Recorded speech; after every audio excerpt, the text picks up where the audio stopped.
ఈ బడ్జెట్ మొత్తం చూసిన తర్వాత చదివిన తర్వాత చిన్నప్పటి ఒక కథ గుర్తొచ్చింది అధ్యక్ష. చిన్నప్పుడు చదువుకున్నది ఇది బహుశా మీ అందరికీ తెలుసు. పులి బాటసారి అనే పంచతంత్ర కథ యాదకొచ్చింది అధ్యక్ష.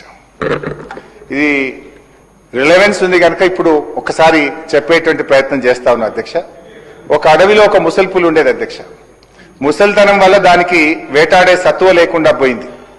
దానికోసం అదొక ఉపాయం ఆలోచించింది. ఏంటంటే అది ఒక బురద గుంటలో కూర్చొని చేతిలో ఒక బంగారు కడియం పట్టుకొని దారిన పోయే బాటసారులను పిలుస్తూ ఉన్నది. ఓ బాటసారులారా, నన్ను రక్షించండి, నన్ను ఈ బురద గుంటలో నుంచి బయటకు తీసుకురండి అని చెప్పి కనబడ్డ వాళ్ళందరినీ అడుగుతా ఉంది అధ్యక్ష. మీరు నన్ను బురద గుంటలో నుంచి బయటకు తెస్తే ఈ బంగారు కడియం మీకు బహుమానంగా ఇస్తా అని వచ్చిపోయేటోళ్ళందరికీ ఆశ చూపించింది అధ్యక్ష.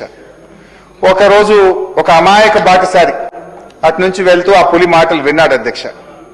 ఇది ముసలి పులి కదా, దీనికి ఒంట్లో బలమైతే లేదు, ఇది నన్ను ఏమీ చెయ్యదనుకోని పాపం బేఫికర్గా ఈ పులిని కాపాడదాం, ఆ బంగారు కడియాన్ని తీసుకుందామని చెప్పి దగ్గరికి పోయిండు అధ్యక్ష. లోపలికి దిగిండు అధ్యక్ష.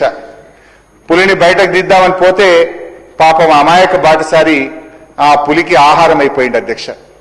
ఈ కథలో ముసలి పులి ఎవరో ఇప్పటికే బహుశా మీ అందరికీ అర్థమై ఉంటుంది అధ్యక్ష. ఆ ముసలి పులి ఎవరో కాదు, ఘనత వహించిన ఈ కాంగ్రెస్ పార్టీ. అది ఆశ చూపిన ఆ బంగారు కడియం మరో పేరే మీ 6 గ్యారెంటీలు అధ్యక్ష. అధ్యక్ష అదే ఆగుపోయి కంక్లూడ్ చేస్తే ఆగు, కొద్దిగా ఆగు, చేస్తా అధ్యక్ష. అరే ఎందుకు పోయి అంత, అరే సార్ స్పీకర్ సార్ అట్లా చేయకండి సార్, మీరు కొంచెం ముగిస్తాను. మళ్ళా కొత్త కథ మొదలు పెట్టింది. నిన్న బట్టి గారు ఒక్క మాట, బట్టి గారు నిన్న